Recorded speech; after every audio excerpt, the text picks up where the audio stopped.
Okay, let's talk about making a mural. There are all kinds of murals that you can make. You can have a mural to where kids draw and add things to it. You can do all kinds of ideas. You can make a mural under the sea if you're studying about the ocean. What we decided to do in our class was make a rainforest. And what I did, first of all, is we did some research on the rainforest, read some books, learned a little bit about the rainforest, and then what I had them to do is to brainstorm the different areas that they felt like they needed in a rainforest. They came up with they need the greenery, like all kinds of plants, trees, vines. There was a greenery group. They decided they needed a hut in this rainforest. They decided they needed the water areas, and they decided they needed the animals.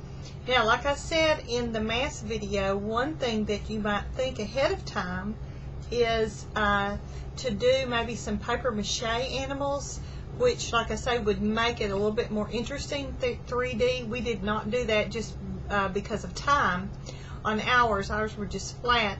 But it would be kind of an extra interest in incorporating that art into there that the kids would really love. I can just see a beautiful toucan with this great big beak made out of paper mache, or a zebra head, or a monkey's head and tail coming out of the rainforest. But those are just ideas.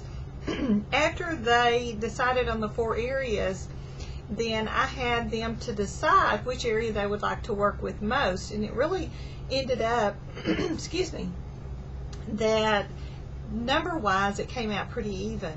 Sometimes you may have to move somebody over, but if you give them the choice of letting them choose what area they work on, it'll be a lot more motivating to the student instead of assigning those.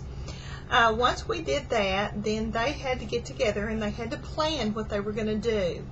They had to try to do it as cheaply as possible with maybe things that were just around the room or that we could gather.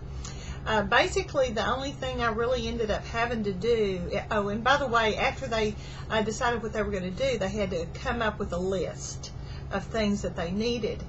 I did not really have to buy much at all. I did buy the see-through blue paper for the water. I did buy a little bit of tissue paper, and then I had to gather some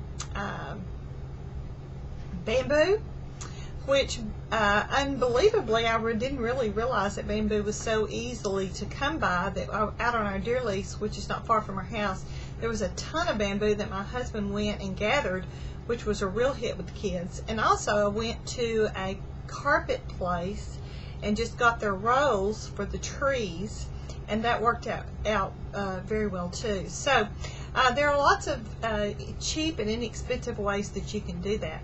Then what they had to do is, once they got all the materials together, then they had to work as a group and decide how they were going to put up each area, what was going to go up first, and put it together and construct it.